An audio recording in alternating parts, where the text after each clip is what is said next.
It's nice to meet you. And this is my assistant and good right arm, Figment.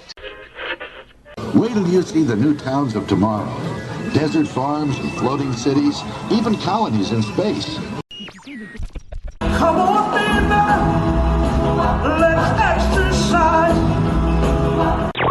You see my French, the computer makes life easier. Saves me time and headaches too. Bay number 3 reports successful deminiaturization of probe Foxtrot 817. WDW Radio, your information station. Hello, my friend, and welcome to the WDW Radio Show, your Walt Disney World information station. I am your host, Lou Mongello, and this is show number 486, and I'm here once again not only to help you have the best possible Disney vacation experience, but I also want to bring you a little bit of Disney magic wherever you are with the podcast, videos, blog, live broadcast on Facebook every Wednesday night, my books, audio tours, special events, and more. You can find everything over at WDWRadio.com. So I believe that Disney Springs has really evolved into a true destination in Walt Disney World, especially for locals and frequent visitors. The shopping and live entertainment really put the finishing touches on what I believe are some of the best dining experiences anywhere in Walt Disney World.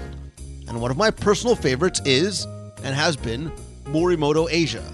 So this week, I would like to invite you to dinner with me and some friends for a live review of a restaurant that I believe offers much more than what you might expect. I'll then have the answer to our last Walt Disney World trivia question of the week, and I'll pose a new challenge for your chance to win a Disney prize package. Then stay tuned. I'll have more information about upcoming WDW Radio Meet of the Month, special events, our D23 Expo event, your voicemails, and more. So sit back, relax, and enjoy this week's episode of the WDW Radio Show.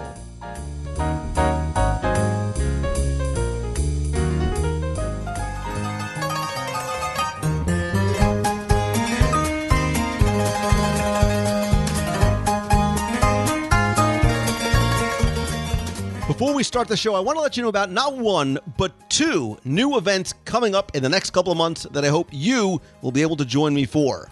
First, we are just 2 weeks away from our WDW Radio Double Dip Cruise on the Disney Dream, and as I normally like to do, I have a pre-cruise kickoff event the night before we depart.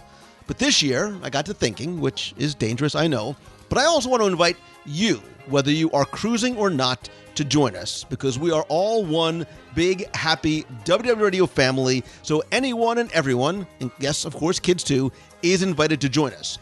Thanks to our friends over at Mouse Fan Travel, we have reserved space over at Paradiso 37 in Disney Springs from 2 to 4 p.m. on Saturday, June 24th, for an afternoon of appetizers, fun, and who knows, there might even be a mystery prize or two. And your ticket's going to include a selection of appetizers, including nachos and chorizo and beef skewers and chicken quesadillas, a couple of non-alcoholic drink tickets, and more. To find out more and get your tickets, you can go to the events page at facebook.com/WDW Radio. I'll also post a direct link to it in this week's show notes. Please note that ticket sales end on Monday, June 19th. So if you want to join us, you have to get your ticket by Monday, June 19th. Again, all the details are on the Facebook event page. But if you can't make it there, hopefully you can join us for our next, and the one that I'm really excited for, event out in Disneyland on Monday, July 17th, which, as you know, just happens to be Disneyland's birthday. We are going to be out there for Disney's D23 Expo. Mouse Fan Travel and WDW Radio have come together once again like a black and white cookie and are going to have a booth on the show floor on the Collectors Forum. I'll be broadcasting live throughout the event. We're going to have all kinds of contests and prizes and interviews and special guests. But if you are going to be there and hopefully continuing to stay on Monday, June 17th, we have a very special event that I would love for you to take part in with us, because I want you to help celebrate Disneyland's birthday with a quest. not like a Chevy Chase vacation, a quest for fun, but a real quest through the park for a chance to win a prize package that's going to include, but is not limited to, a 3-night stay in Walt Disney World or Disneyland. Now, you don't need to be a Disneyland expert or even aficionado, because all you need to do is follow the clues, answer all or as many of the questions you can, and you might be crowned the winner of our first Disneyland quest. It's going to be a 5-hour quest through Disneyland Park, so you only need a ticket to Disneyland. It's going to start at 10 a.m. on Monday, July 17th, end at a secret location at 3 p.m. Teams need to be comprised of 2 to 4 people, no solo teams, but I'm sure you can easily find a potential teammate or teammates by going to the event page and posting there.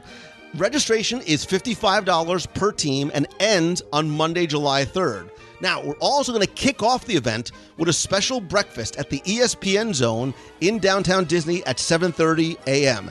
Now, while this is optional, we need at least one team member to attend in order to pick up their registration packet and get some further instructions as well. Also, anybody is welcome to attend the breakfast, even if you are not playing or are part of a team. Again, the quest is going to run itself from 10 to 3. Theme park admission is going to be required over to Disneyland Park. It's a great way to cap off a very exciting D23 Expo event, which concludes the night before the quest. I have a full explanation of all the rules. I'll put a link into the show notes, or go to facebook.com/WDW Radio. Click on the events and you will find all the details and a link to purchase your tickets there. Ticket sales are going to end on Monday, July 3rd. We do have a hard cap on that date because there are some things that we need to have in place before the quest begins. If you have any questions, please post it on the events page over at facebook.com/WDW Radio. But I hope you, your family, your friends get together and join us for what I promise is going to be a very fun, very exciting, and wait until you see some of the prizes that we have in store for you if you are crowned winner of our first Disneyland quest. Hope to see you there.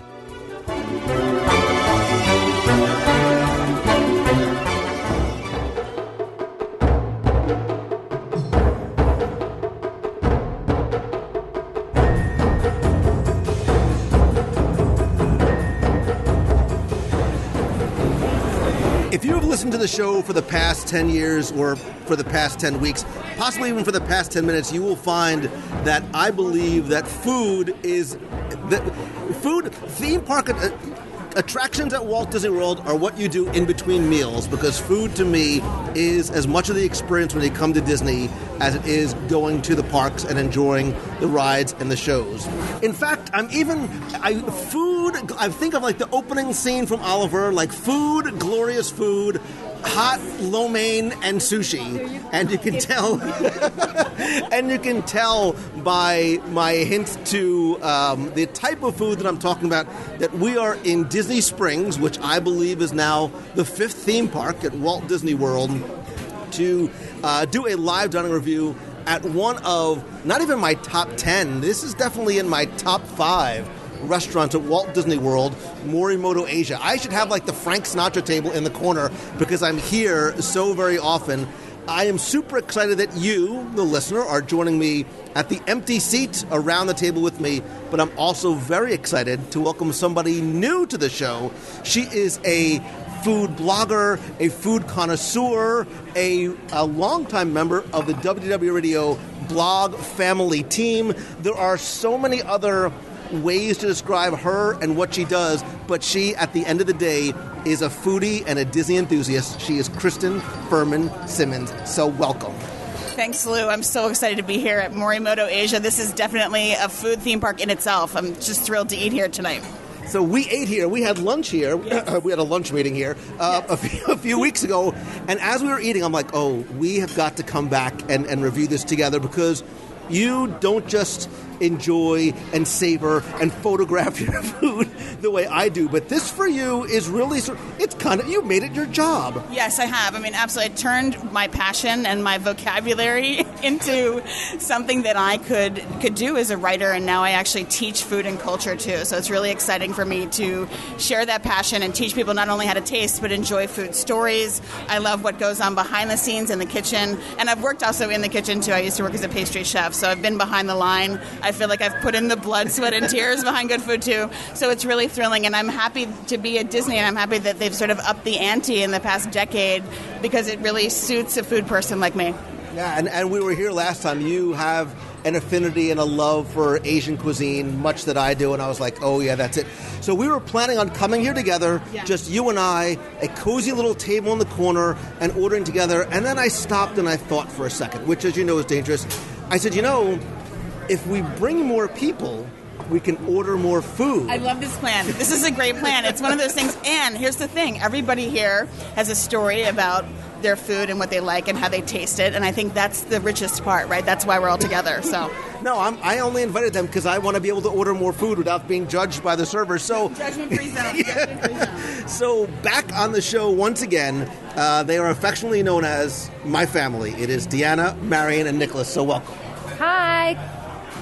Hi.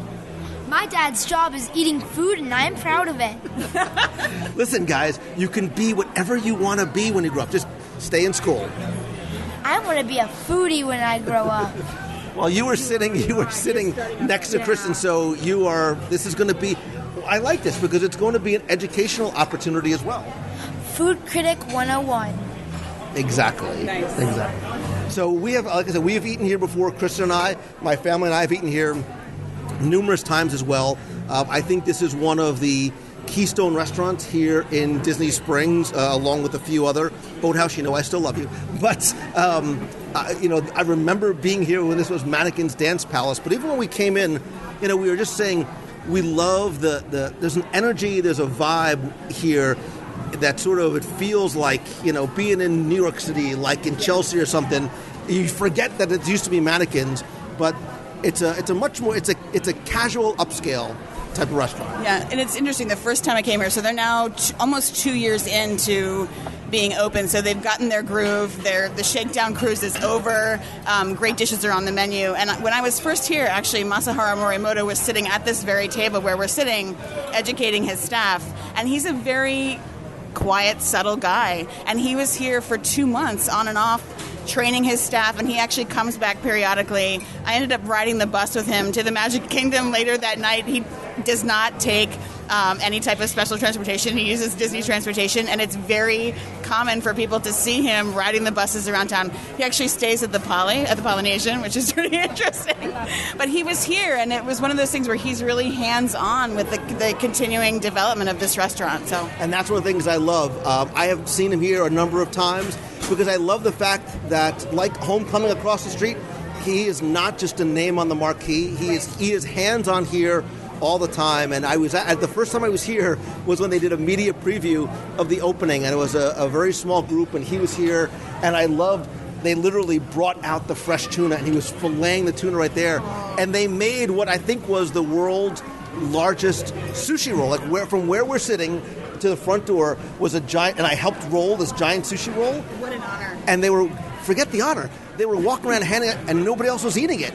And I'm like, wait a minute, there's all this fresh tuna sliced by Masahiro Morimoto, and I can have it? It was like, I had a feeling that's what heaven was going to look like. I absolutely agree with that. I've watched him. His knife skills are incredible, right? I mean, the knives he uses are so incredibly sharp.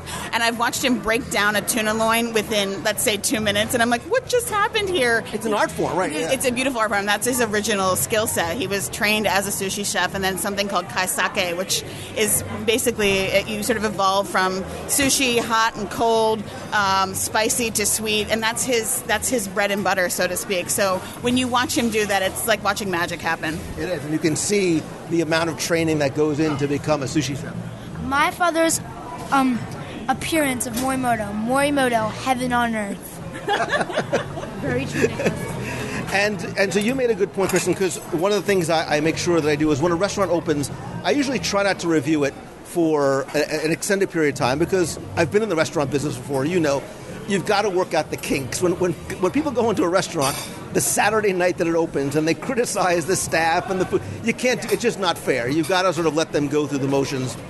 But I will tell you, knock on wood, I have not had a bad meal here. Yeah. The service has been exceptional. They don't mind if I just sit and waddle it takes hours to eat and waddle my way out. So, and I love the menu. I love the fact that I think there's a little bit of something for everybody here. I don't think it's necessarily a scary menu. Yes, there is sushi. There are some things that might be potentially intimidating to non-adventurous eaters. The giant. It's Marion, the Morimoto Peking duck. Right there, and I'm kind of worried. They're like sitting like right there. I can see them. But that's what I love is that the display, the show kitchen being right there, you can see exactly what it is that you're about to eat. It's like a banshee. You connect with your duck. I like that. I like that a lot. So, oh, hi. And this is Ashley, our server, who's been patiently waiting for us to... do you guys want to order some drinks or anything ahead of time first? Ladies first. So I'd like to have the Manhattan East, please. And it's a mixture of Junmai sake, Maker's Mark, ginger liqueur, and orange bitters. It sounds fantastic. It sounds like it's a little bit of a twist on a Manhattan, and I love that. So we'll get that. So I'm going to order the sake sangria, which is sake, light white wine, plum wine, Asian pears, apple, plum, and tangerine juice. A glass, please. Thank you. Mary? What kind of boba tea do you have? Right now the flamingo is going to be passion fruit, and then we mix it with green tea. Okay, is it a milk tea or is it like a normal? No, it's just the green tea with the tapioca balls. Yeah. Do you have Japanese soda? The Renine? Yeah, I have melon flavored. Melon? Please have that. For you, sir? So there's a lot of pressure because you have an extensive cocktail and beer and sake menu. Have you tried the Morimoto Rogue Beer collaboration? So he worked with Rogue Brewery out in Oregon, and I don't know if you're a beer fan. I love Rogue's Dead Guy Ale, and the beer that they make here is outstanding, and it's actually served in this beautiful ceramic bottle. So that's something delicious if people are into beers and if you're into craft beers. It's on the bitter side, but it's quite good. It may not be for tonight, but... So a sake... so you know what? I actually like the Morimoto signature sake is the Junmai. So I'll have a Junmai sake, please. Can I hang on to this? Great, thank you. Yeah, I mean, before we even get into the menu, it is a two-sided... The cocktail, wine, and beer menu here is as large as the full menu in some other restaurants. They have classic cocktails. They have seasonal cocktails. They have a number of non-alcoholic drinks as well, like a Blushing Dragon that has ruby red grapefruit and lychee juice, Pacific Sunrise, lavender cocoa lemonade. They have a Morimotini, Japanese vodka and Junmai sake, a White Lily, and I'm probably butchering these words completely. Why don't you do it? You probably say so. You know what's really interesting I learned about pronouncing things in Japanese? There aren't a lot of accents the same way that we say things. So it's like shirayuri, like instead of like shirayuri, you don't stress that last syllable. You say it all in one. And it makes it really difficult because I'm not practicing that, right? So they have the shirayuri White Lily, which has sudachi shochu, Calpico and yuzu served with a twist. I actually have no idea what some of those ingredients are. It sounds fantastic, and I bet you anything, if we order it, it would be quite good, and we can ask our server what that is. You know, the mango matcha punch has green tea, vodka, mango, and lychee. That might be something to get just for giggles later on. But yeah, it is it's an extensive collection. I've had the sake flights before, and there's a very wide. I mean, there's probably 5-10. There's probably 20 or so different sakes that you can try. And it's interesting, like the varieties that they have here are great for sake beginners. It's one of those things where they will give you tastes here, which is lovely. So if you're not ready to commit and you're kind of dipping your toe into the sake pool, so to speak, they will give you tastes if you want to have them before you get the full portion of it, which is lovely. And they have so many different varieties. So they have the fruity varieties up top, the more kind of, I wouldn't say bitter, but a little bit more astringent kinds in the middle. So you can really, whatever taste profile you like, you can ask for that. I love it. And so for those people who don't know, what is sake? So sake is rice wine, and it have different types of fermentation, and usually the yeast is actually what influences the flavor of the sake per se. So a lot of sakes have proprietary yeasts that they use that have different flavor profiles. It's a really interesting process. And then, of course, the barrels that they're aged in as well give flavors to the sake. And you can have informal sake, something that's more like akin to a Bud Light, or something that's more like a Veuve Clicquot. So it's dependent upon the process as well as those proprietary yeasts. And a lot of people actually are really proud of like the yeast that they're like, oh, our particular valley where this sake is made has this one type of yeast, and they can't brand it anywhere else. So it's pretty interesting. Yeah, I was watching a documentary on Netflix about the making of sake. I actually love the unfiltered sake, the cloudy sake. Oh, yeah. When we go to our secret Japanese sushi restaurant, that's usually what I'll order. Nice. So what do you like about the unfiltered? I don't know. I like the texture of it. It's not smoother. It's definitely smoother. It's not sweet. It's not overly sweet. But the texture of it is definitely smoother than the normal sake. So I think that's what we both enjoy the most about it. Absolutely. I think that when you filter out, some of those particles in it, you get that more astringent, sometimes like burning heat, right? And so when you have it unfiltered, it is smooth, it's lovely, and it's more of a sipping kind of a drink, right? Yeah. And so correct me if I'm wrong, the proper way to drink sake is not hot, because when you drink hot sake, it takes away some of the flavor.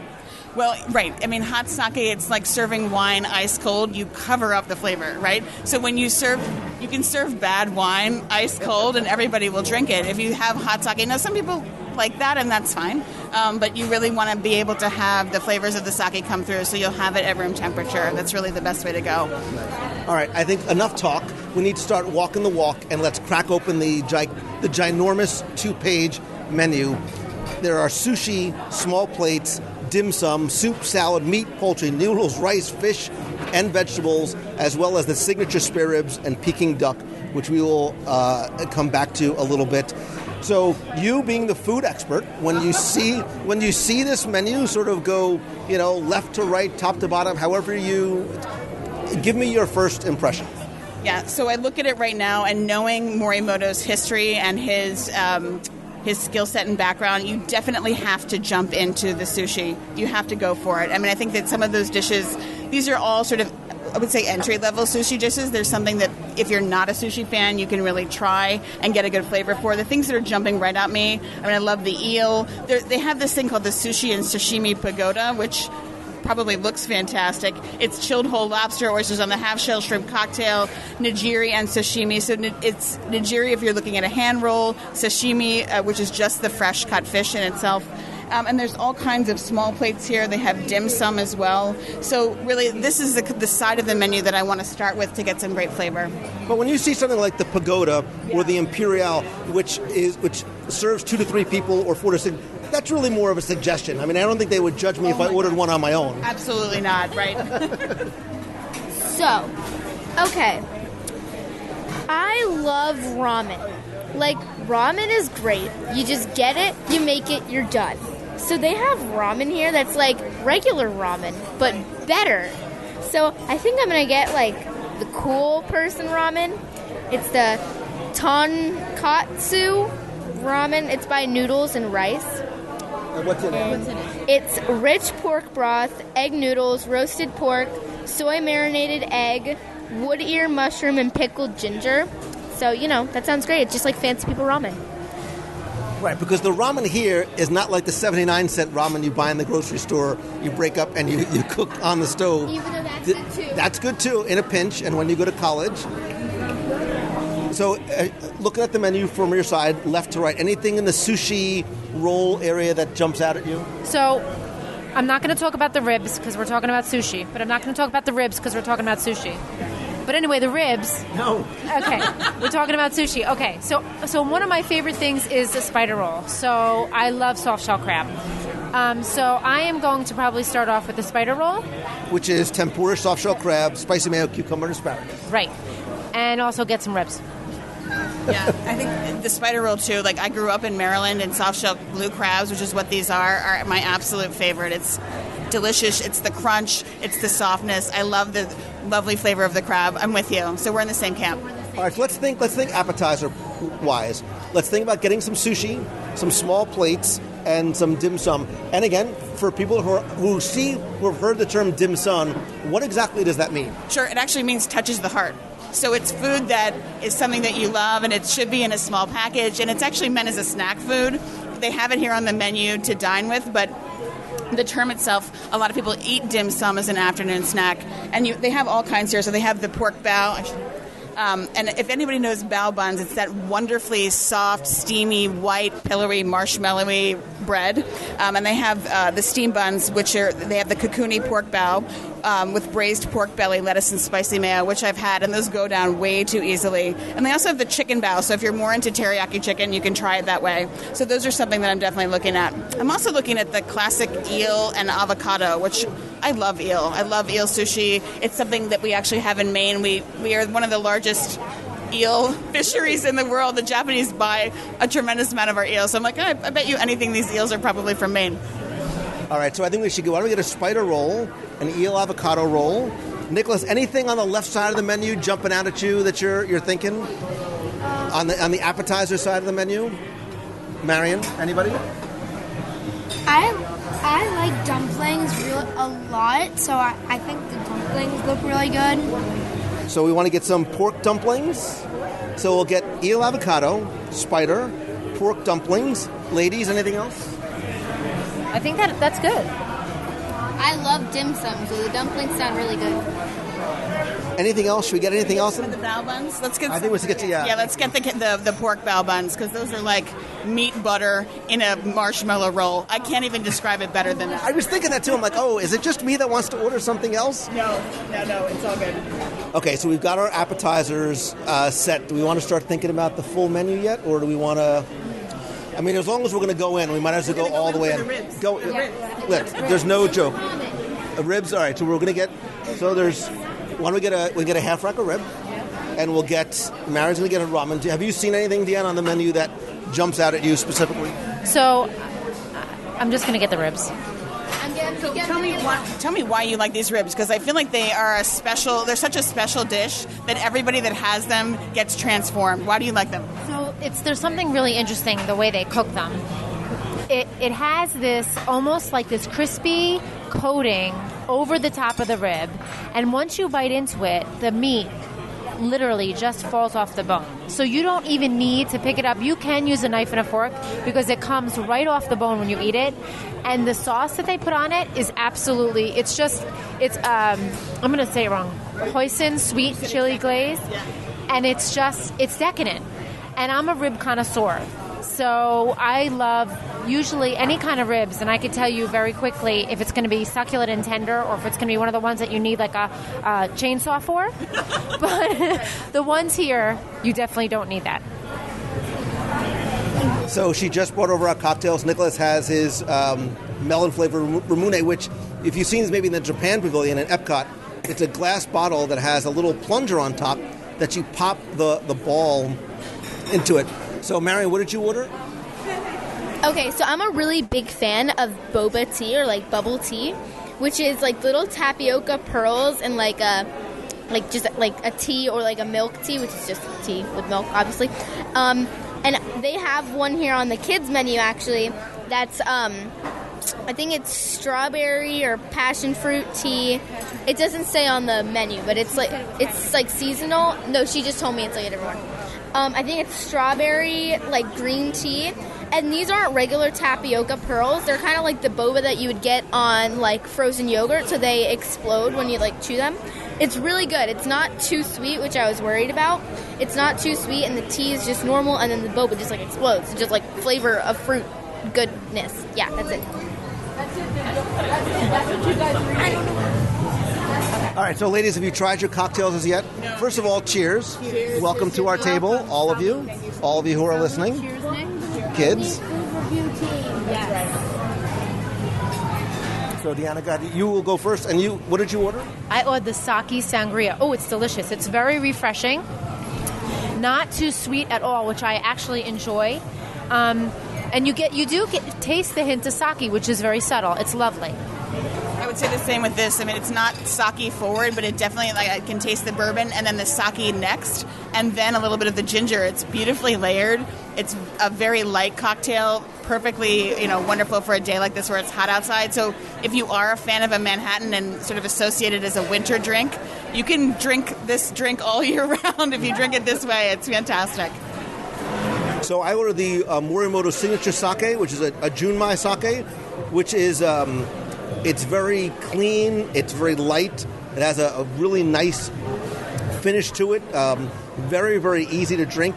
I'm actually cheating because I'm using some of the terminology that they have on this. You should always cheat. So one thing I love about the menu is they say under some of the sakes, they help describe, it's like when you order a wine, does it taste like dirt? Does it taste like leather? Well, it tells you it's clean and right. It has a delicious finish, but it is a very light sake. It's very smooth. There's no bitterness or anything on the back of the palate. So one of my friends told me a really good tip, especially if you're sort of new to describing flavors of your drinks.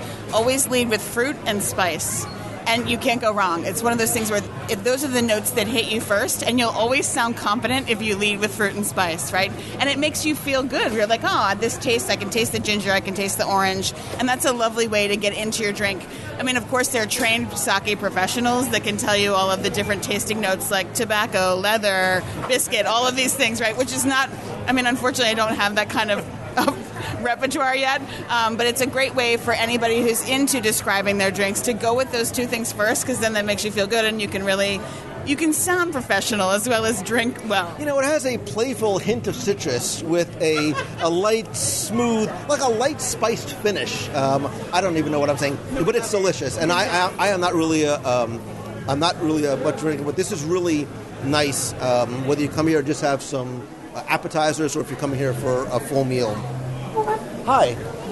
So, Ashley, we are ready to order our first round of multiple rounds of food. We're going to have an eel avocado roll, please.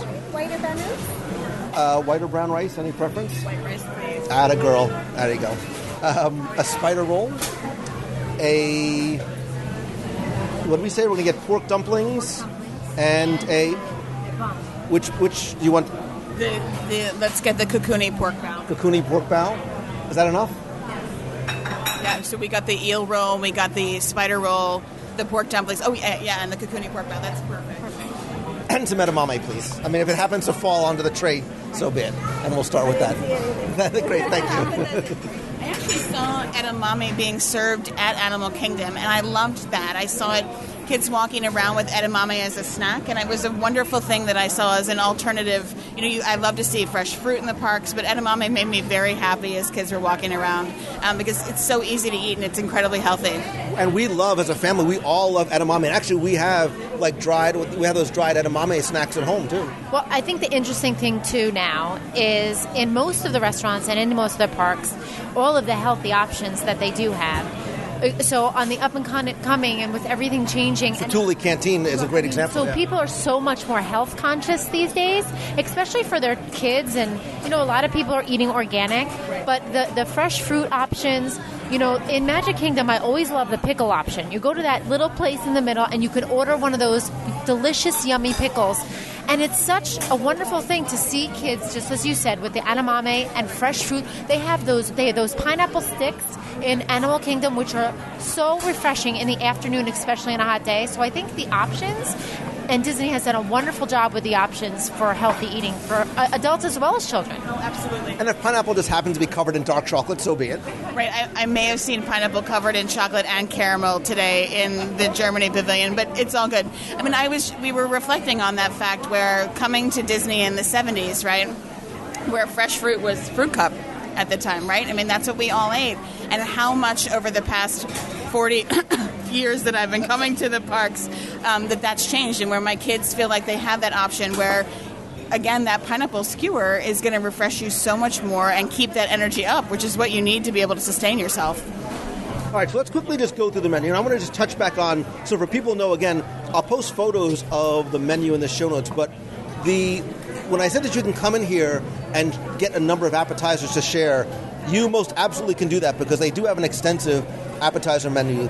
There's spicy tuna, spicy yellowtail, spicy salmon, California eel avocado, shrimp tempura, vegetable spider rolls, as well as sushi and sashimi combos and towers.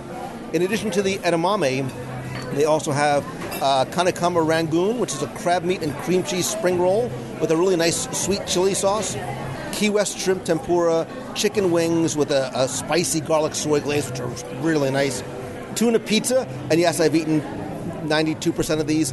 Hamachi tartare, which and a toro tartare, as well as the other items on the dim. I like the shumai too.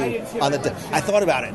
I did. They go down very easily. They're so small and delicate, and they're like the little shrimp that are inside, and they're very easy to eat the entire thing yourself. So you just have to be careful. Let's see how quickly we tear through the rest. But let me just quickly take you through the right side of the menu, and then we'll sort of go through it in a little bit more detail.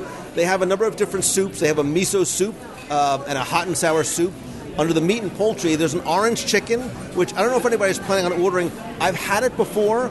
It's not your grandmother's orange chicken. It is not anywhere close to what you'll get at your local Chinese restaurant.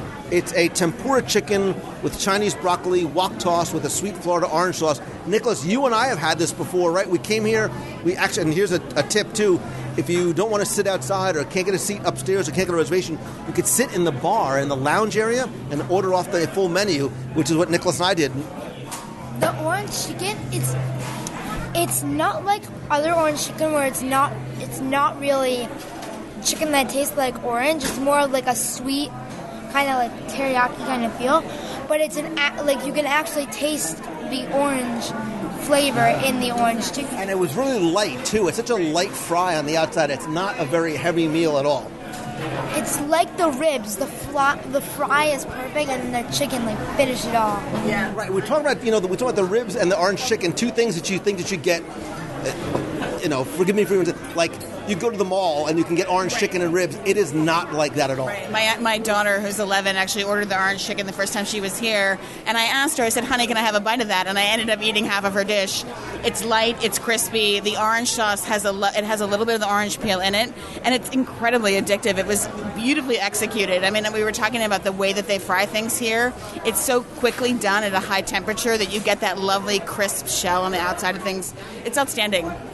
I'm starving, by the way. The other thing, too, is that, you think Morimoto and you think sushi. Right. Okay, so that's the first thing you're going to think when you come here. So I think, as a foodie, people need to know that Morimoto has so many more signature dishes here other than just the sushi. And just like you had said, they have some great, opening dishes with regards to if you are a sushi connoisseur and you want to try it for the first time.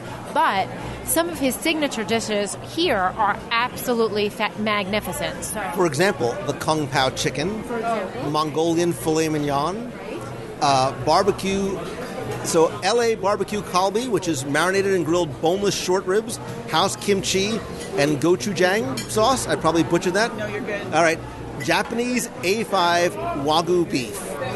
3-ounce minimum suggested portion Wagyu beef. And, are you a Wagyu beef fan? Oh, sister. Right. It's like the melt-in-your-mouth beef. It's like more fat than it is actual muscle. It's so good. And because people sometimes will see them in the menu and go, oh, it's just, it's a novelty type of thing. But Wagyu beef, I mean, there is a distinct difference in the taste. If you're eating Wagyu beef versus even versus filet mignon. Oh, absolutely. I mean, it's more than just fork tender. It has this kind of unctuous quality to it, and it's melting, right? That's the kind of thing that I describe it. It's meltingly delicious meat. You still have to cut it, right? It's one of those things where you still have to use your knife to get through it. But at the same time, once you eat it, you have that little bit of a meat pause. It's a meat dream, really, right? Where you stay there and you're like, everything else in the world goes away, and all you think about is the delicious flavor of this meat. And what's nice, and a number of the items here on the menu, presentation, especially from what I understand in Japan, the sushi and we start to consume with our eyes first, and presentation is everything. They serve this tableside over a grilling stone with a peppercorn sauce, and the A5 is the highest quality given only to the finest beef from Japan. So that when you order Wagyu beef here, it's real Wagyu beef as opposed to Wagyu beef at the food court. Right, exactly. It's one of those things where it's flown in specifically. I mean, the price point, it's one of those things where it's $23 per ounce right now. And yes, that's a little bit high. However, it really is a treat. If it's if you're going to eat Wagyu beef, this is the place to do it. Yeah. There's a little tiny part of me that's The other thing I want to touch upon, Lou, is the opportunities for children. I actually forgot that our kids were here. I was so consumed with the menu.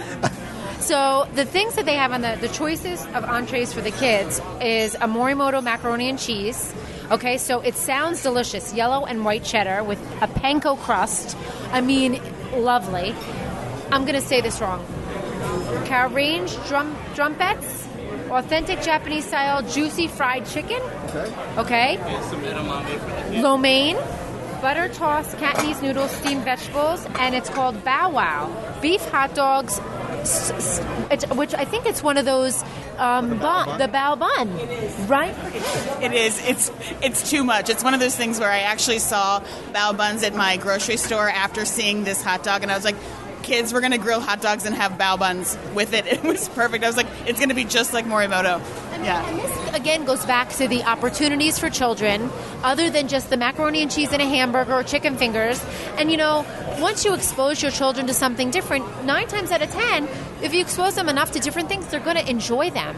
So, order something from the children's menu that you normally wouldn't order, and have your child try it while you're out, because, you're out to a nice restaurant, you want to have a nice meal. I mean, my kids, we have them all over the world, all over the country, and they'll try something at least once, and 90% of the time, they'll actually like it. Which is disappointing to me, because I hope that they won't, so there's more for me, but my kids have become food, because we introduce them to a lot of different foods, where let them decide what they like and what they don't like.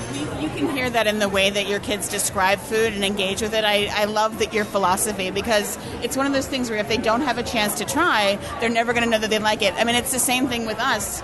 I'm curious to ask, when did you all get into sushi yourselves? I mean, sushi wasn't something that I had until I was a teenager, right? It was not part of our regular repertoire. And once my parents introduced me to it, I mean, that was it, right? And it's wonderful, because now our kids they're connoisseurs at 11 and 14, right, where it took me until I was 18 to really get into this kind of food. So my sushi... Oh, hello. Oh, wait a minute. My sushi store got interrupted with buns and bao and... Thank you so much. Oh, look at that. Ooh, it's hot. Now, you know the rule. No touching until we photograph it. Right, that's my rule, too. Right? We're not allowed to eat anything until we actually and photograph it. Yes, exactly. Unless it was on Facebook. So while I do this, why don't one of you guys take some photos of the food, and I'll quickly tell my sushi story, because back when I was practicing law in a firm with my dad back in, so this I clerked until 95, so this is probably 96, 97. We would go out to lunch together every day, and there was a Japanese restaurant that we had never been to before, not far, and we had never had sushi before, and she brought out the sushi menu, and we're like, all right, my dad was like, come on, let's just go.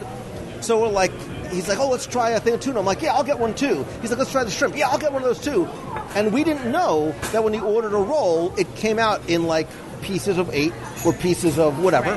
So they bring out this ginormous boat to our table filled with $320 worth of... Like, nobody stopped us and say, sir, are you sure you're going to eat all that? Which is kind of what they do to me now when I order.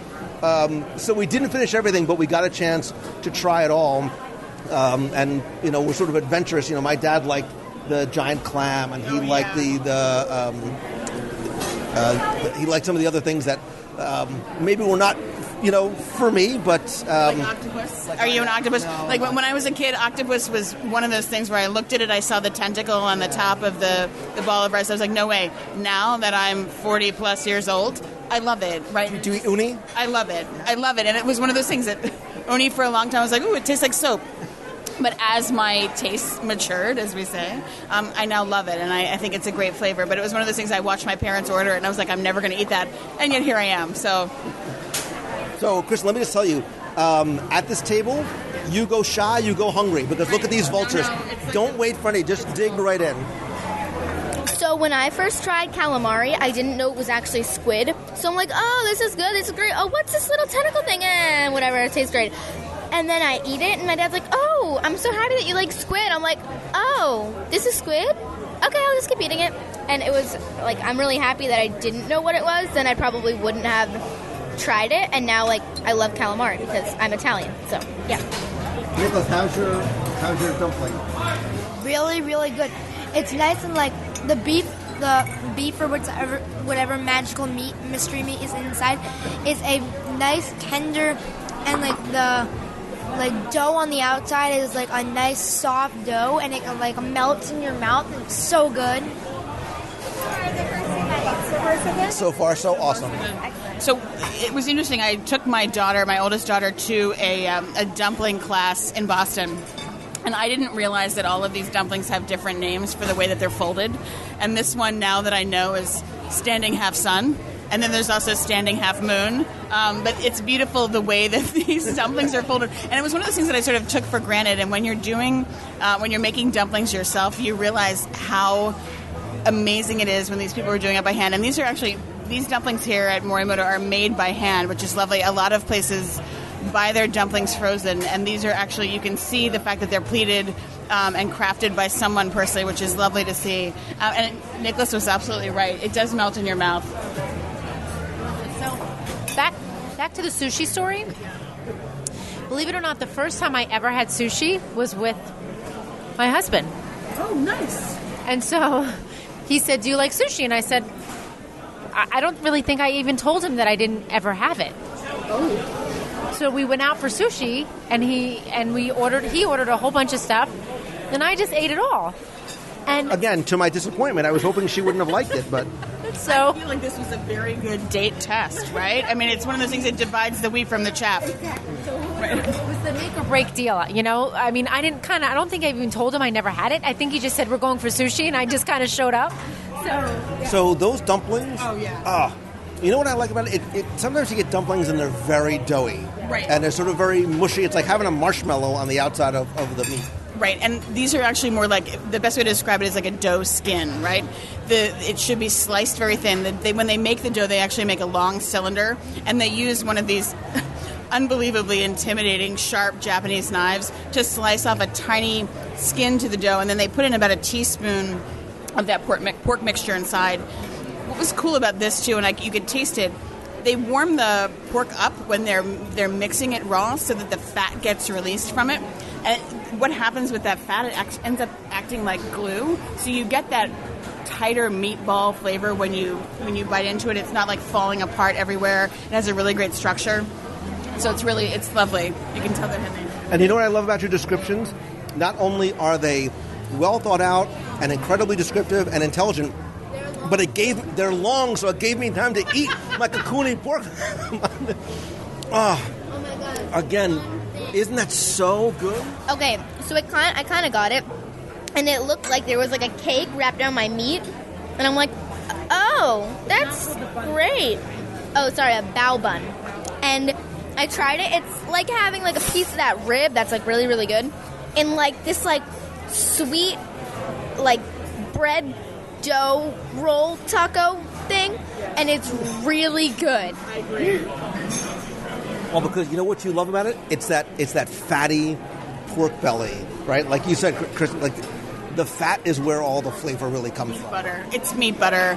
I don't know if everybody's familiar with what pork belly is. I mean, I know a lot of people are, but basically it's the same cut of meat that they make bacon from, except that instead of curing it and smoking it, it's pressed and cured, and they render some of the fat out, and then they can do a lot of different applications with it. Like this was rendered and then pan fried, and then put in a gorgeous soy-based sauce on the outside, so you get the salty, the fatty, the sweet, like all the things that you ever need in life are in that bun. Yeah. It's like the perfect little handwich, to sort of use an old enthusiasm. So I always joke with Lou, because the reason why I say to him, I run so much is so I can eat so much, okay? I run, exactly. And, you know, there's something, when you say to someone, pork belly, it kind of brings a calm to your soul, okay? Because it's that delicious. You run because you eat, I not because I eat. I'm kind of in the middle. I'm in the middle of those camps, but I do like the idea. When you say pork belly, there's a certain sort of zen quality to it, right? It just really, it's delicious. Like comfort food. It is comfort food, right? It's the same thing where all of those flavors give you that pause, and that's the kind of food that I like, right? Like where you get to forget about everything else that you're eating, and you're just focusing on this sensation and the flavor together. All right, let's quickly go through the rest of the menu. I'm still so starving. The Morimoto Peking duck is front and center. It is meant for two. It's $27 per person. It's a carved, house-roasted whole duck with steamed floured pancakes, apricot sweet chili, and hoisin miso. Again, they are hanging in the show kitchen. Now, have you ever had the duck here before? I have had the duck here before, and it's, again, same thing where they bring it to you gorgeously sliced, so you get the crispy skin, and you get the fat underneath, and then the meat. And for people that aren't familiar with duck can be incredibly fatty if it's not rendered out properly. And this, because they've hung them, a lot of that fat is rendered out. You still get the fat for the flavor, but it's crispy, and they serve it with a beautiful chive pancake, and it just is really lovely to eat, especially to share with the table. I think I just heard someone say Duff, and I thought of Duck Beer from The Simpsons. No, it's duck. They also have a number of fish items. They have a braised black cod, a sweet and sour crispy branzino, which is a Mediterranean sea bass, angry lobster chow fun. I've never met an angry lobster before, but it's a whole lobster wok fried with sautéed flat rice noodles, Chinese vegetables, a spicy coconut curry sauce. Hello. If you do not partake of the meats, they have a number of vegetable dishes. They have wok sautéed Chinese vegetables, portobello mushroom fries, and also steamed vegetables. I am, listen, again, this body doesn't happen naturally. I'm a carb guy. I see noodles and rice. I get excited. Yeah. There are 9 different noodle and rice dishes. There's a beef lo mein, which, again, is not like your Chinese restaurant lo mein. Singapore laksa noodles, which is a creamy coconut and spicy curry. Rice noodles, a chicken meatball, a soy marinated egg, Morimoto shrimp pad thai, which I love. Yeah. Spicy chashu pork ramen, which I love. Duck ramen, which I have not tried yet. Tonkatsu ramen, which is a pork broth. Morimoto chicken fried rice, which is a mound. It's a house full of fried rice. And if you are a fried rice fan, or if you get scared of other things on the menu, if you just have that one dish, it's outstanding. And they actually put a little bit of the hot sauce on the side of the dish, so that if you have somebody who wants to eat it with you that loves hot, they can add it in. But if you don't like it, you don't have to touch it at all. So they don't add that heat in there. It's something that you can add in later. I like the gomoku fried rice because it has not just the chicken, but duck, pork, shrimp, vegetables, and the spicy house sambal. So that is some of the best fried rice I've ever had. It's like land and sea and sky and water and all the things together. It's like they just walked through the entire kitchen and took something from every little plate.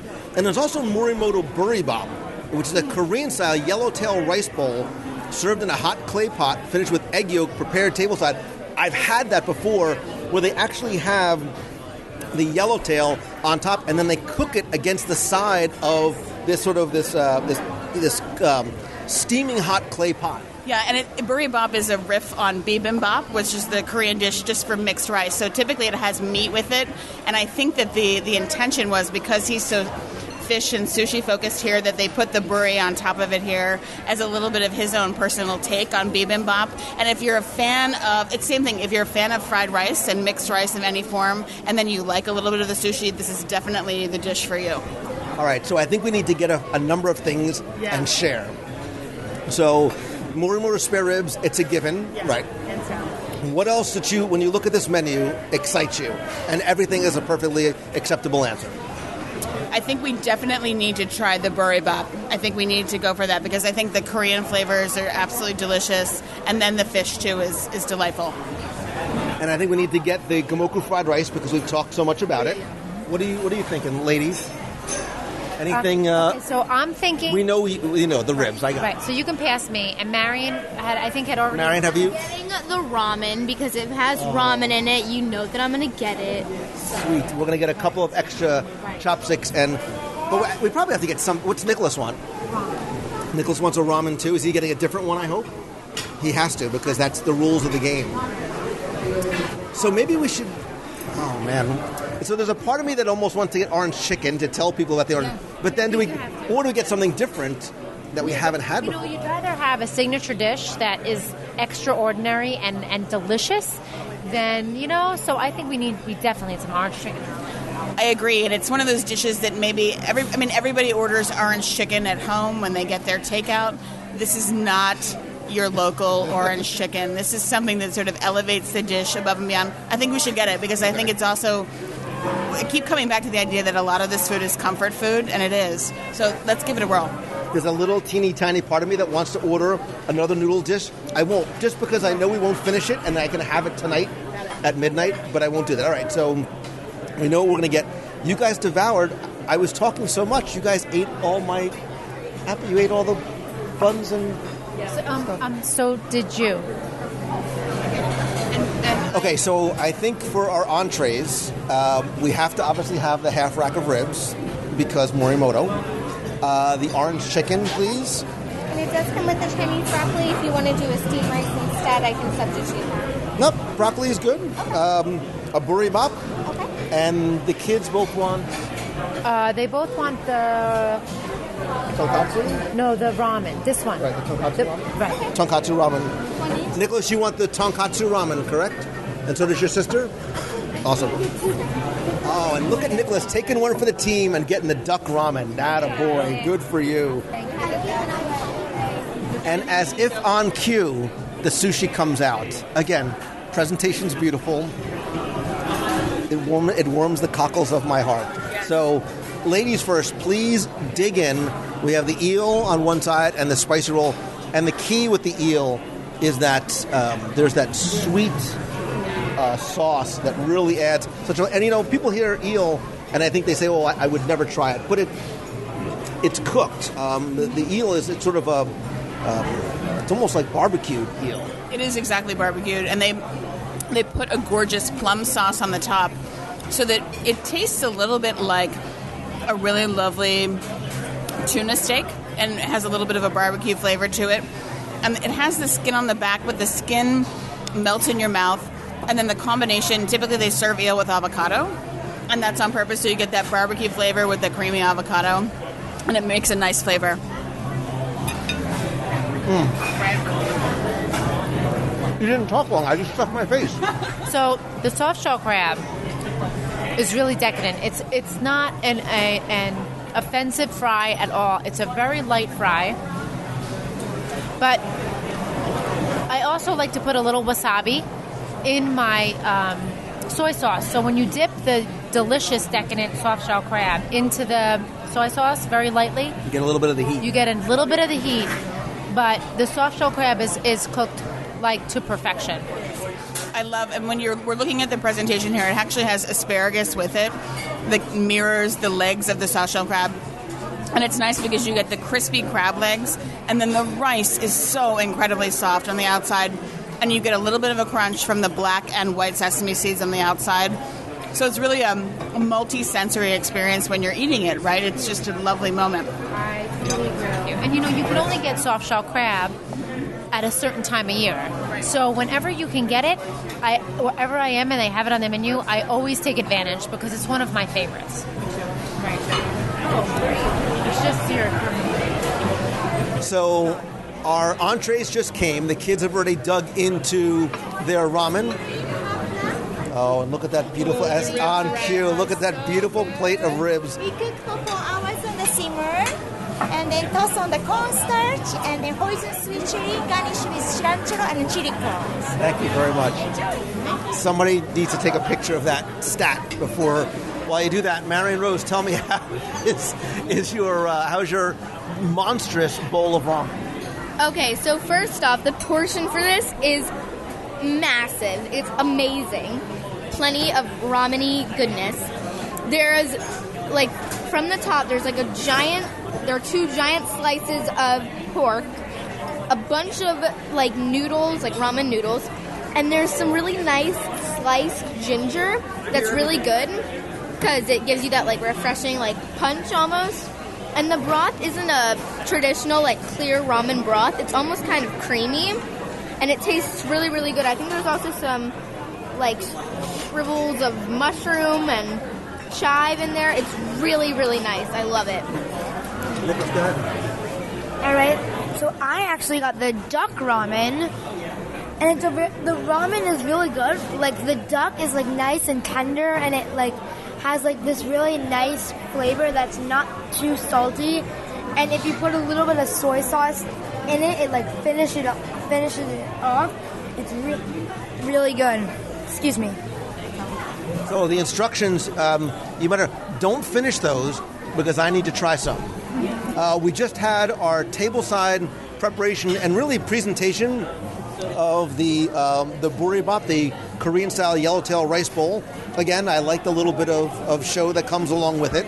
I have not tried it yet. Ladies, you're almost done with your portion. Oh, yeah. And the one thing that was really beautiful is our waiter came over, presented a tableside, and the fish is on top with this gorgeous egg yolk, and he mixes it up. He actually told us that this was what Morimoto won Iron Chef Japan with, and that slow process of mixing in the egg yolk actually makes it emulsify and gets super creamy. This rice it's almost like an Asian-style risotto, right? It's a gorgeous texture to it. And then this bowl, which I'm afraid to even touch, they said it was 450 degrees. They sear the hamachi on the sides of the bowl and then put it back on the top of the creamy rice. So you get this gorgeous sear on one side, and then hamachi is something you can also eat raw on sushi. So you get that combination plus the creamy rice, and it's an outstanding flavor. And what I love about hamachi, people hear hamachi, if you don't know what it is, sometimes you're just afraid to order it because you're, but it is a very non-fishy, very, very light fish. Right, it's one of those things like if you like tuna, you get a really lovely flavor to it. It has a really nice texture. It's a little bit thicker. It has a nice, if you like something like lobster or monkfish, if you like that sort of toothsome quality to it, it has that. It's very smooth. It's not offensive or fishy, as you said, in any way. But I think paired with the way the rice is prepared, it's just, it is. It almost creates like an orzo kind of feeling with regards to the fish. Next, it's just, it's a great compliment to the way that the rice is prepared. And it's a huge portion, too. So the boribap comes in at $30. 3 of us are sharing this, and there still is a lot left in there. We also have, you guys already started on the orange chicken. Thoughts, ladies? So it's really good. It's unlike just a normal orange chicken that you could get from a food court or a local Chinese restaurant. You can really taste like the orange, and it's topped with like sesame seeds, and it has some, I don't know what this is called, this green looking stuff that's really good. It's broccoli. There you go. Japanese broccoli. But whatever it is, it's delicious. Yeah. So the way it's presented is there's about 6 to 8 pieces of the orange chicken, and there's a lovely portion of this Japanese broccoli that is sautéed. It probably is sautéed with some olive oil and garlic. So the garlic, Chinese broccoli. And, I, being an Italian, I love garlic. So anything cooked in garlic and oil, I could eat forever and ever and ever. I could bathe in it, and it would be just fabulous. But TMI, but okay. Yeah. So, but as my daughter said, the chicken is lightly pan-fried, and you can really taste the essence of orange come through on the delicious coating that they put on it. It says in the menu, they specify they're Florida oranges. And you're right, that sense of sweetness that isn't overpowering. Right. It's a nice little hint on top. And because it almost doesn't even taste like it's fried. It doesn't. And it's one of those things, it's more aromatic than it is sweet and sticky. It kind of hits you before you eat it. And it's one of those things where it's a great dish to share. I mean, again, you could order this for one person, but it's a wonderful way for each person around the table because of the portion size. Everybody can have a little taste of it and get that wonderful crunch sensation. The sesame seeds have a great texture. And then just another note about that broccoli, the way that they cut it, they actually cut the stem lengthwise versus across. So you get these long, lovely strips of broccoli, almost like you're eating green beans, I guess. So it's a really great texture, too, next to the chicken.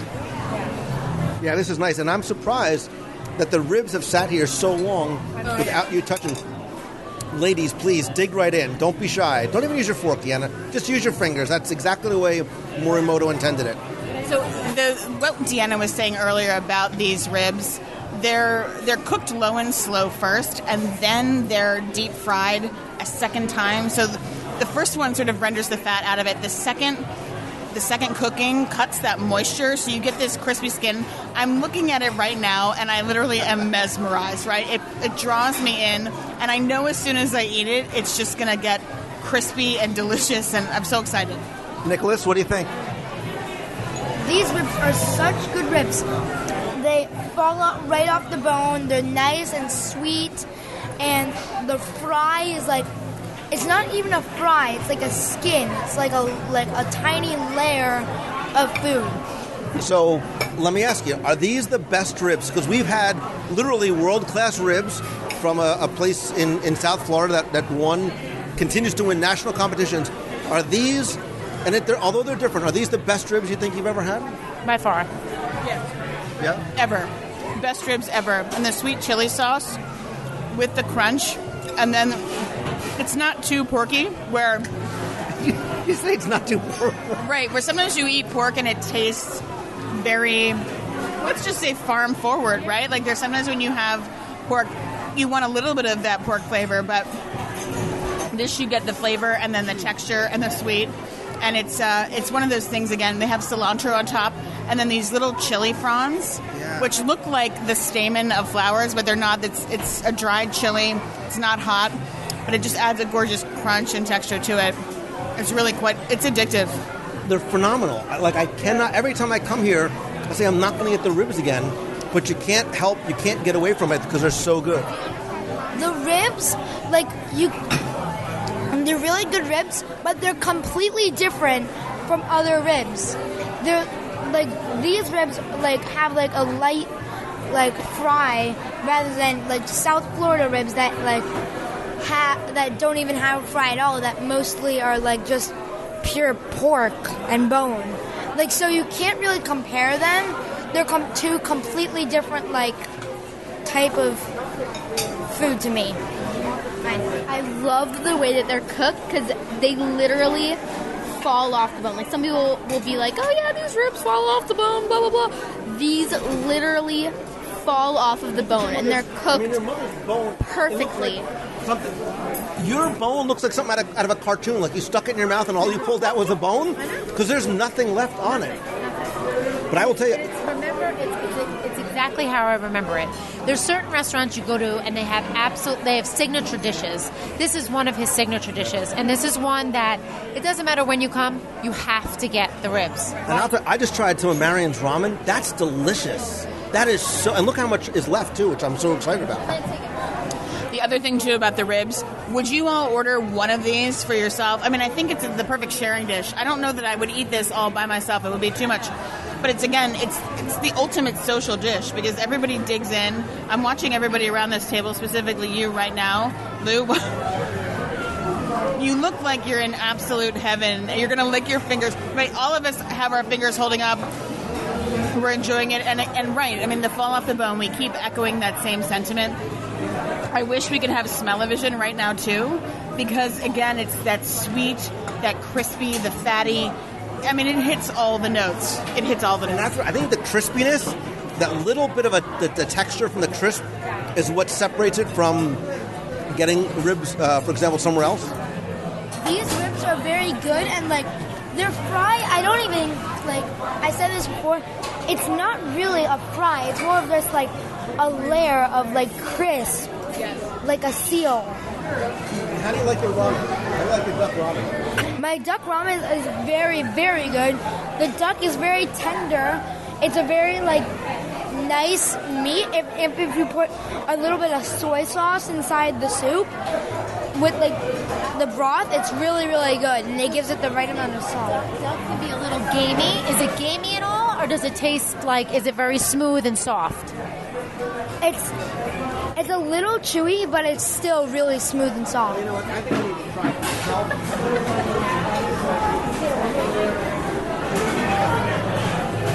it. The other thing, we're watching Lou right now try the duck.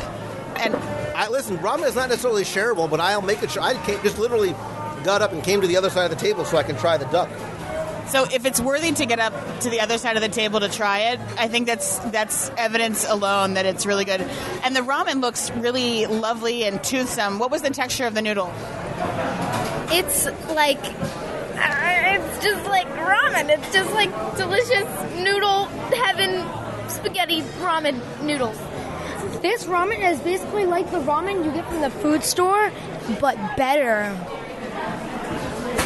the broth, I was really surprised because the duck ramen, it's like a normal ramen clear broth, but I was actually pretty surprised because I've never seen, I guess you could say it's like an opaque, creamy broth in a ramen before, which was in mine. Mine was the pork. And it was delicious with the ginger, with the mushroom. There was even a half of a hard-boiled egg in there. And with the pork, like this fatty, delicious pork, it was so good. So I want to give some honorable mention because we've had some really good combinations here. Dan and I just ordered the mango matcha cocktail with lychee in it.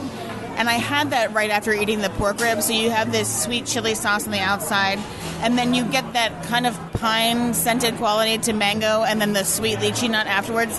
This is a great... sometimes I just have cocktails before dinner, but this is a great cocktail to go with your food. I'm really enjoying that. And then I had a bite of the tonkatsu ramen here, too. The broth is creamy. The noodles are al dente, which are absolutely gorgeous. And they're actually, this might be a funny conversation to make, but they are the right length where you're not feeling like you're slurping them and getting your face entirely covered. And was it you who told me last time we were here about the eating of noodles that I did not know before? Right, so you're not supposed to eat your noodles and bite them. You're supposed to slurp them entirely at one time. Like if here in the United States, if we were to pick up a piece of steak and bite it and let it drop down to our plate, it would be rude. So the same way that when you're in Japan or when you're in China and you eat noodles, you eat the entire thing, even if you're slurping up. So take a small bite of noodle versus taking a giant wad of them and letting them fall back into the bowl. So that's considered pretty rude if you bite them off and do it that way. I've been doing it wrong all along. I just had some of the pork. Again, it's sliced really thin. It's super tender. You're almost able to separate it just with the chopsticks alone.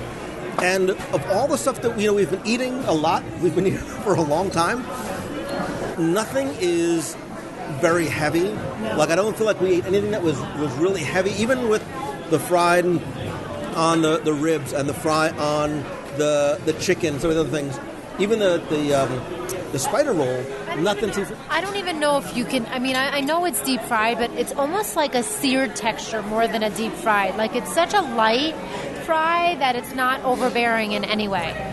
When something's fried properly, it shouldn't absorb the oil. The oil should just cook the outer edge of it. And so it doesn't taste oily, right? Not at all. It tastes light and crispy and a gorgeous texture. Yeah. Oh, and it's got a little bit of that sweet fattiness of the pork. And you're right, you're not used to seeing ramen in almost a creamy type of a sauce. Right, I think that's part of the egg in there too. So that egg cooks low and slow, and it's almost like a continental, like French style preparation where it just makes that rich, creamy sauce to the noodles. It's again, I feel like it's like an Asian carbonara a little bit. And I'm just happy that there's still a lot more food left over for us to continue to share. You would think with all that food, and I'm so excited about my giant bag of leftovers that we get to take home, evidencing just how much food you get for your money, I think we would be remiss if we did not go through and order something off the dessert menu, which, again, is somewhat extensive. There are about 8 or so different items.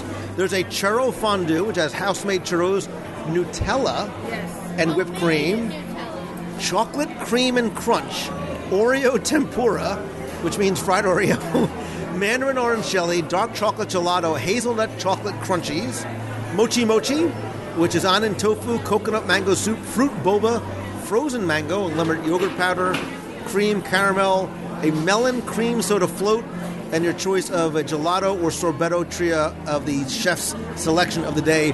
All those run about $8 to $13.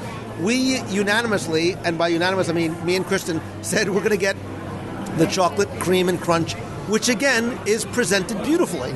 Yeah, I want to try to paint this picture for you. So I'm looking at a gorgeous white porcelain tea-size bowl, and underneath, the waitress explained to us that there's a chocolate pudding that has been firming up underneath of this absolutely gorgeous local orange gelée. And I love the word gelée. It's like a fancy word of saying jelly, but it's like a glass pool on top, and then it has what looks like a chocolate granola, and then this beautiful... Do you know what that shape is called there?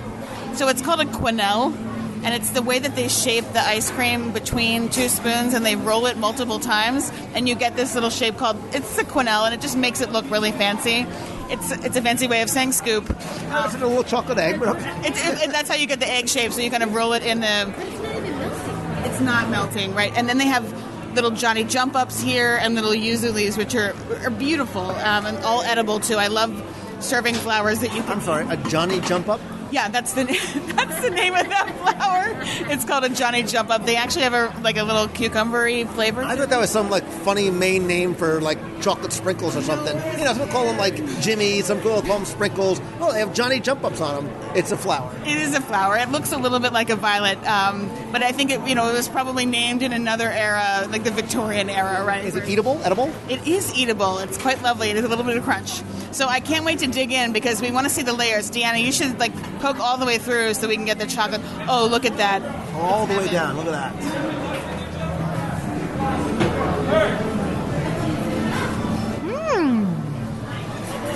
So, and nobody's even touched the Oreo yet, but I will go.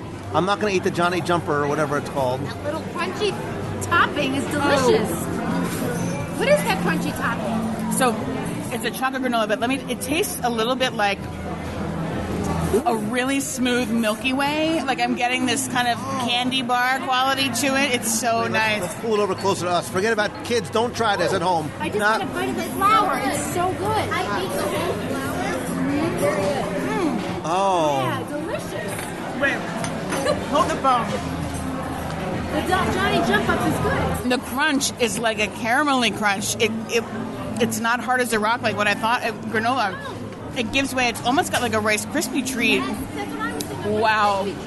That is outstanding. Marion, I'm not listening to you. Get your grubby... Wait, stop. Marion's eating... The Johnny Jump Pants gives it a nice zing. It does, a right? Nice fresh cucumber. Right, exactly. It's got a little... And you're eating the fried Oreo? All of it's good. I'm going to have a tiny bite of that. Go ahead. Break good. You guys try the fried Oreo. I'm going to distract you from that with this. The Oreo, while delicious, is kind of secondary to this heaven that's in the bowl right here. It's lovely, but this is a star. And I mean, how many? There are 5 of us around this bowl right now. This is a lovely shareable dessert. Oh yeah. Wait, I could never eat all that by myself. Okay, Nicholas, you haven't heard one iota from him. No. Because he is in the corner eating all the churros, dipping them himself in the corner, loving life. How's your churro? How is the churro? Wait, I'm drinking something. Oh, is that Nutella left over? Because bring that over here. Yes, it is Nutella, and I stick my fingers in it, so no one would eat it. Nicholas, you know what? I would normally prevent you from sticking your fingers in your food like that, but I think because it's Nutella, yeah. Look, I have a rule in the kitchen. The hand makes the best spatula, and the finger makes the best squeegee. When you're on your plate and you want to get that last bit, and you're amongst friends and family, I fully support the use of the finger. Note to self, I'll probably never eat over at your house if you're cooking, but... So, and I say this all the time, I'm not normally a sweet guy, but that's really... Are you eating the It's delicious. Crunchy thing? No, I don't. This is my first crunchy. No, don't eat them all. It is. It's really lovely. It's chewy. It has that sort of melt-away quality like a crispy treat. And the orange is not overpowering at all. It's a really nice combination to that milk chocolate pudding that's underneath that is so incredibly decadent. There are no lumps in that pudding. You know what I love?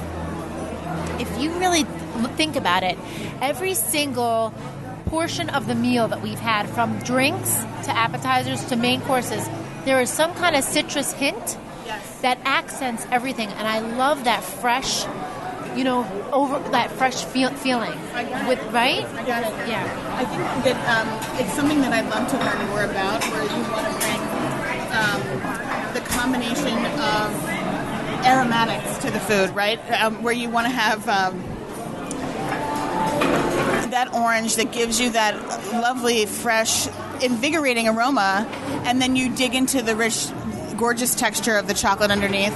And that's something that I notice in a lot of Asian cuisine. You try to balance all of those notes, like sweet, salty, fatty, meaty, and then umami too, which is I think a really interesting concept that we're all getting into. And umami is that whole mouth feel, right? That wonderful sensation you get when you hit all of the things and you engage all of your senses. And I was just thinking that as I sipped my nice, warm, comforting, unsweetened green tea, like to finish off that, like I have the perfect like sensation in my mouth that I would like. There's nothing else I want after that. Like this was like the ideal meal from beginning to end. And the other thing too is everything was shareable, and they are really concerned with their portion control. So for instance, the portions were not outrageously huge, but they were shareable enough to the point where you never felt like you were overeating, even if you did order a meal to yourself. But as you said that, I looked down at the giant bag of leftovers next to me. So very excited about me and my stretchy pants and my couch and my Netflix and my Morimoto leftovers.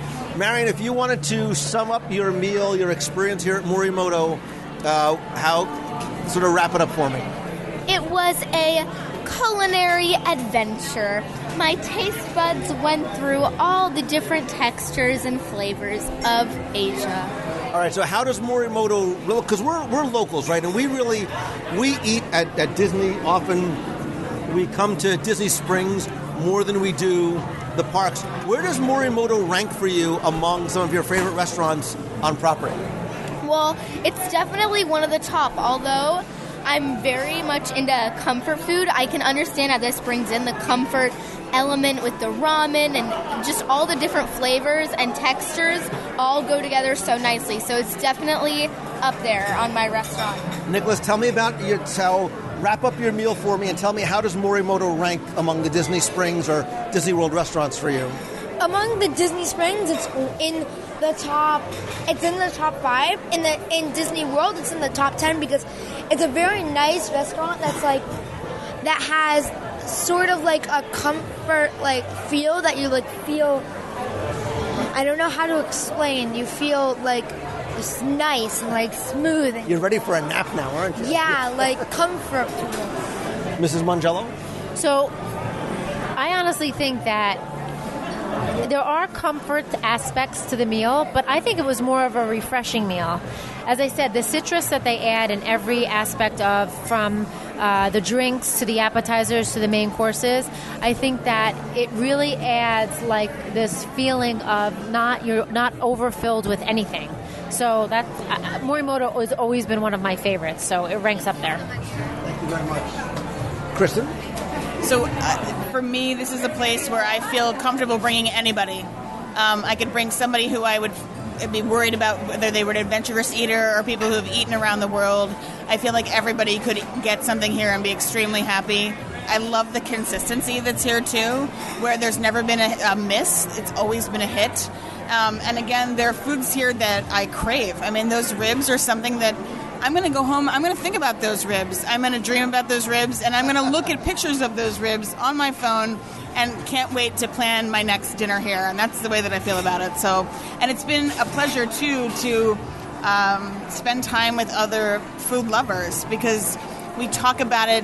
The passion level rises at the table. We get excited, and you're with kindred spirits, and I love that. Yeah, we all sort of looked at each other at different times, we all were smiling and wanted to just hug each other because we were enjoying it so much. Look, I've said this before. One of the things I love about this restaurant is you can come here for a casual lunch. You can come here in the evening in your shorts to share appetizers. If you were coming out for a date night, you can get dressed up. If you were coming out with business associates, you can do it as well. You can sit upstairs in the sushi bar. You can rent out the private room and the forbidden lounge upstairs. You can come in here without a reservation, sit at the lounge downstairs or upstairs and order off the entire menu. We didn't even talk about the street food location right outside, which is a great place to get a different menu and some casual items. And upstairs, outside, is absolutely beautiful. That rooftop deck with the popcorn lights overlooking Disney Springs and the water is to me one of the best views out there. I think you guys hit it on the head. The food is both comforting yet light enough. It's shareable. if you're so inclined to share, which normally I'm not unless I'm doing a live review. But it's a place as locals we don't just come to for like we come here often. Like it's a place that we come back to, and as you know, when I have friends come down, it's a place that I like to bring friends as well. We should note they do take Tables in Wonderland and annual pass discounts. Tables in Wonderland will give you a discount if you have any alcoholic beverages, so you got that going for you. I want to know from you, the listener who is sitting right next to me in this invisible chair, have you ever been to Morimoto Asia here in Disney Springs?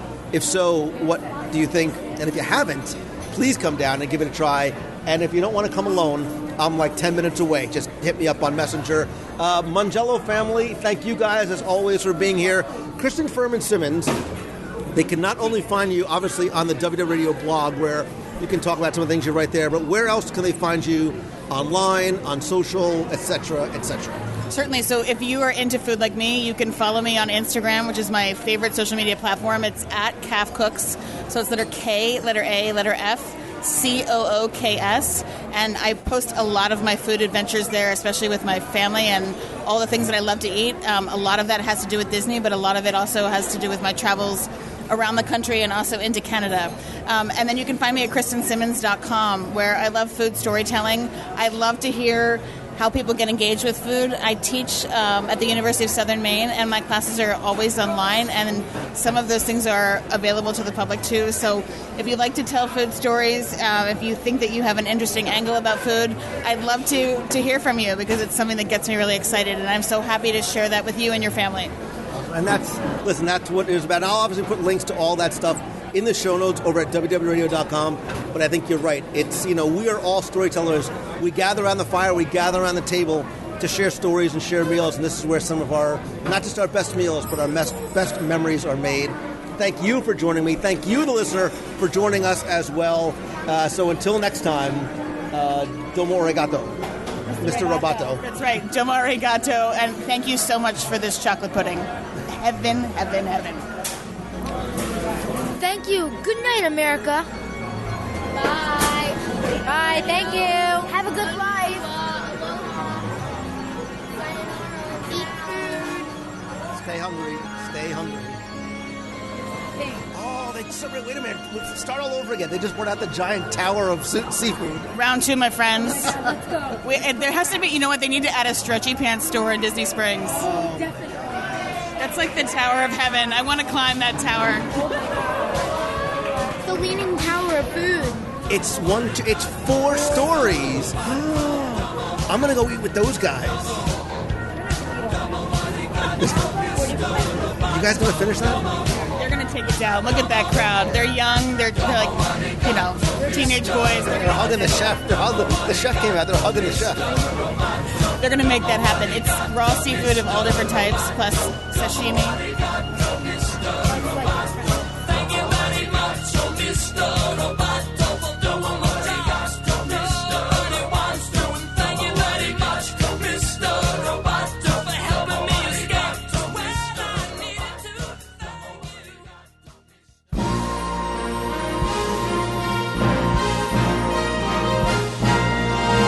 It's time for our Walt Disney World Trivia Question of the Week, where I invite you to test your knowledge of Walt Disney World's history, or see how well you pay attention to the details, sometimes in what you see, sometimes in what you hear, maybe even in what you taste. If you think you know the answer, you can enter via our online form for a chance to win a prize package. Before we get to this week's question, we're going to go back, review last week's, and select our winner. So last week, I brought us over to Epcot Center, where there are some rumors of some things that may or may not be changing in the next couple of months or years. And one of the places that I wanted to go was Ellen's Energy Adventure / Universe of Energy, and specifically in one scene, because when Ellen and Bill, Nye the science guy, are in the helicopter, Ellen asks Bill for a very unique and very seemingly unnecessary item. And your question last week was to tell me, what was the item that Ellen asks for while she's in the helicopter with Bill Nye, the science guy? Well, again, thanks to the hundreds of you who entered, got this one correct. You were even quoting the attraction and some of your favorite scenes from the attraction. And in this dream sequence where Ellen is in the helicopter, she is blow-drying her hair because they just learned that hydroelectric power plants convert the energy of falling water into electricity. Ellen asks him about some of the pros and cons of hydroelectric power and some of the different types of energy, and he says that right now renewable power provides about 10% of the world's energy. And she says, well, that's great, Bill, but we still need a heck of a lot more energy. Where's it coming from? And oh, do you have a curling iron? And that was the answer I was looking for. Ellen asked Bill for a curling iron. I took all of the correct entries, hundreds of them that got it correct, and randomly selected one. And again, last week you were playing for the 102 Ways to Save Money for and at Walt Disney World book. All 7 of my virtual audio tours of the Magic Kingdom, both of which, by the way, are available at WDWRadio.com and Amazon.com. A WDW Radio Magic Band 2.0 cover, some stickers, and the brand spanking new WDW Radio Pop Socket, which is that expanding stand and grip and mount for your phone. So last week's winner, randomly selected, is Philip McDonald. So, Philip, I have your shipping information. I will get your prize package out to you right away. If you played last week and didn't win, that's okay, because here's your next chance to enter in this week's simple Walt Disney World Trivia Challenge. So, I am a nostalgic. I've recently been working on something in the parks that brought me into one of my favorite attractions still to this day, which has not changed in nearly 40 some odd years. And that is the Country Bear Jamboree. I think we're all pretty familiar with most of the major characters and players in the Country Bear Jamboree, but tell me, what's the name of the raccoon on Henry the host's head in the Country Bear Jamboree? It's that simple. I just need the name of the raccoon. You have until Sunday, Father's Day, June 18th, don't forget about Dad, at 11:59 p.m. to go to WDWRadio.com, go to podcast, and then show number 486. Use the online form there to enter your name, answer, and mailing address. So if you are selected, I can get your prize package out to you right away. So good luck and have fun.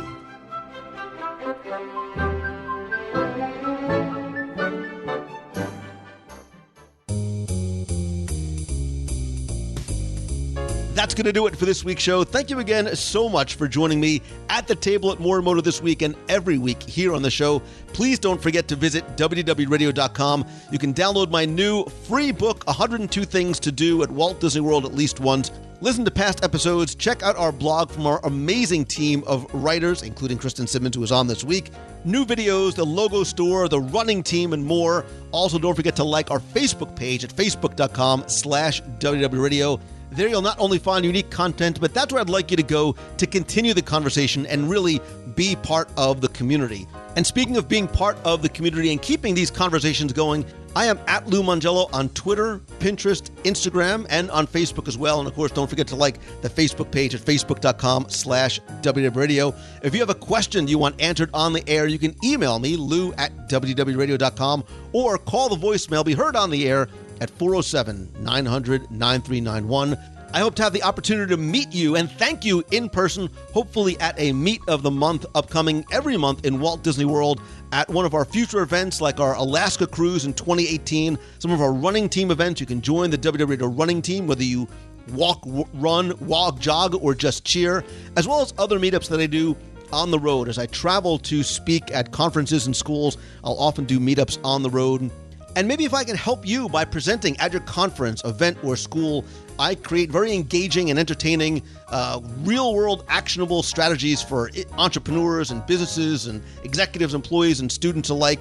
I custom tailor them to your audience, to your event, and it's everything from the Disney difference, sort of achieving the ultimate customer experience, leadership lessons learned from Walt, taking the leap of faith, social media, live video, podcasting, and so much more. If you visit LouMongello.com, you can find out more about how I can maybe help you by coming to present at your event or by working with you with some personal mentoring or small group coaching. Again, you can find everything at LouMongello.com.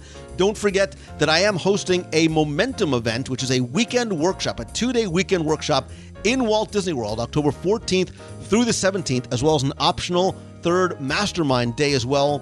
The workshop is limited to just 50 people. There are now less than 20 seats available and only 2 seats left for the mastermind. I'm going to announce some of the speakers soon. Of course, you know, if you listen to past episodes, that Duncan Wardle, the former vice president of Disney Innovation and Creativity, is going to be one of our speakers there in a very informative, entertaining, and more importantly, a very interactive workshop to help you turn what you love into what you do. Again, for more information, visit LouMongello.com. Thanks as always to Mousefan Travel, my official and recommended travel provider, and little Timmy Foster over at CelebrationsPress.com. I also want to thank some of the new and longtime members of the WDW Radio Nation family, including some longtime members like Melanie Jones, Mark Recchio, Nicole Ostrowski, Amy Ferguson, John J. Smith, and Nikki Keller.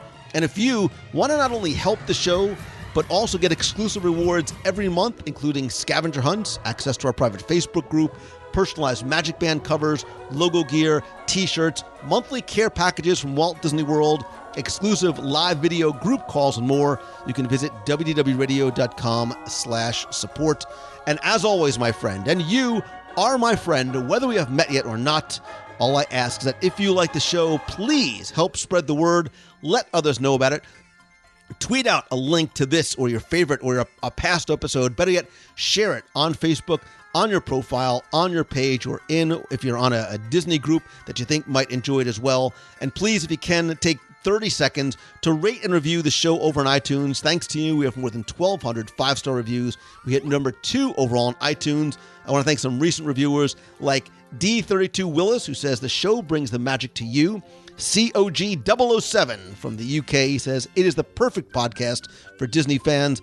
Lou and the assortment of stellar featured guests never fail to deliver a professional and thoroughly entertaining show every week, where Lou's love for all things Disney makes WDW Radio the best Disney podcast out there. And the podcast is especially perfect for us UK-based Disney fans, keeping us up to date on all the current in and out news of Walt Disney World, whilst simultaneously learning from Lou's encyclopedic knowledge, about the company's history, the park's hidden treasures, and of course, the best places to eat. Keep up the great work, Lou. COG007, thank you. Angry user, ! 4676, doesn't sound too angry because he said it's an awesome podcast for Disney info of all kinds. I'm a current listener, currently working my way through old episodes and can't get enough. Disney fans and people who love the parks should definitely listen. All the Disney history, park information, and recommendations presented in the podcast are helpful and fun to listen to. Wow, you're the most non-angry user I've ever met. And Mike22073 says, awesome, man. The podcast is a must. If you are a Disney fan, it will increase your enjoyment of your trip to Disney tenfold. Lou is just awesome. Thank you. You're awesome too. Don't just don't listen to the podcast if you're hungry. That definitely holds true this week. If you want to find out how to leave a review or direct link to iTunes, just visit www.radio.com/iTunes. And finally, thank you again so very much for giving the gift and the blessing of your time, which, as I understand and know, is your most valuable commodity. If there's anything that I can ever do to help you, please let me know. And whatever that thing is that you are endeavoring to do or dreaming to do or about to start taking that first step to do, I was inspired by what I saw and heard and experienced in Pandora a couple of weeks ago, where, as they say, Sivako, rise to the challenge. I hope you can find it in you to rise to your challenges. And if I can help you, please let me know. I hope that you have your very best week ever. So until next time, see ya. Hey, Lou, it's Jim Meeker calling from the Magic Kingdom. First day in the park as a local and sitting in the rain. So it's been going fun now, and the girls are climbing up Swiss Family Robinson Treehouse, and just rode Pirates of the Caribbean, so life is good. Have a great week, Lou. Bye. Hey, Lou, how's it going? It's Brian Rainey again from Kansas City. Just want to let you know where I am. I'm at Epcot. It's Wednesday, June 7th. And I'm just sitting right in front of the sweet shop in Germany, and you can smell it from over here. That's one of the best smelling places on property. But about time to go. My plane leaves in about 5 hours, so I guess it's got to come to an end sometime. But had another good time, and again, Pandora was absolutely amazing, and can't wait to get back there. Can't wait to get back here anywhere on Disney property, but I'm sure I'll be back. But anyway, guess it's time to go home and be responsible, I guess. But I'd like to end this trip with another public service announcement. So here we go. Hope I don't mess this up. It looks like Brer Fox and Brer Bear are causing some commotion downstream. please stay in your boats while we take care of things. Your visit to Splash Mountain will resume in just a bit. Hi, Lou. This is Stacy. I'm an avid listener of the podcast. I listen all the time, and I'm a Disney Parks enthusiast, as is my wife, Cora. I just wanted to call because yesterday we celebrated 2 years of marital bliss at the parks, and even though I tried to surprise my wife, I think just by being in the parks, even I was surprised by various things. The biggest surprise for my wife was a preview of Pandora, the world of Avatar, and the entire area is just spectacular. I have not personally seen Avatar, but I told my wife, like, this is the kind of experience, you know, from the floating mountains to the Navi River ride and the flights of passage, that made my wife cry all the happy tears. That just makes those who have not seen the movie Avatar feel like they should go out and see it, you know. So, but yeah, and there were other surprises for us through the rest of the day.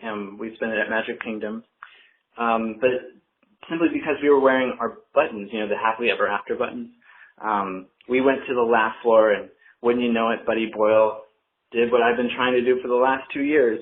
He read my wife's mind through it with his telepathic powers. It was amazing. And just other little things, you know, during the Festival of Fantasy Parade, Captain Hook spotted us on the starboard side and formed his hand in a hook in the shape of a heart toward us, so that was really cool. So many more things happened. I can't even begin to recall or recount because it was just because of our buttons that we were wearing, so that was really cool. And one other aspect I almost forgot to mention, we bounded. I was Prince Charming, and my wife was Cinderella. So it was nice to see even little girls look up at my wife with the same kind of awe that I look at her with every day that she's been in my life. So just wanted to share that and hope that any couple celebrating remembers to wear your buttons and be open to whatever's going to come, you know, when you're in the parks. So thank you, Lou, for putting on this show, and my dream is to someday co-host a Top 10 segment maybe with you and little Timmy Foster, so maybe if I wear the right button, hey, it could happen, right? Hey, Lou, this is Jay. I am a new listener to the podcast, and just wanted to drop you a note and say that, hey, I just finished my first Fact or Fiction podcast, really enjoyed it. So what I'm doing, I'm kind of working backwards, going from now you keep saying don't listen to episode 1. You said that in 2 podcasts lately, and I gotta say, you say it twice, and I've gotta go listen to it. And I did, and I'm not, it wasn't bad. I don't really know what you're talking about. I enjoyed it. So anyway, just want to drop you a note. I did send you an email about, you know, wanting to talk with you, and I hope to do that soon. But anyway, just wanted to drop you this line and say thanks.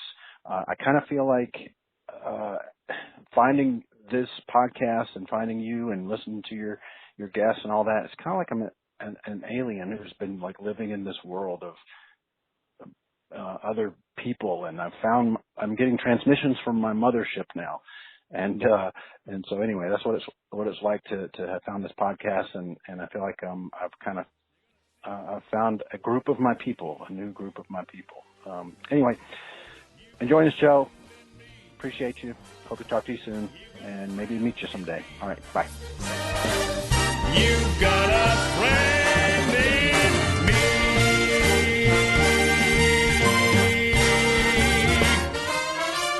Yeah.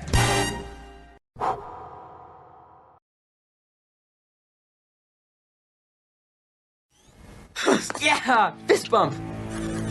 Fist bump is not in my fighting database. No, this isn't a fighting thing. It's what people do sometimes when they're excited or pumped up. Ba-la-la-la-la.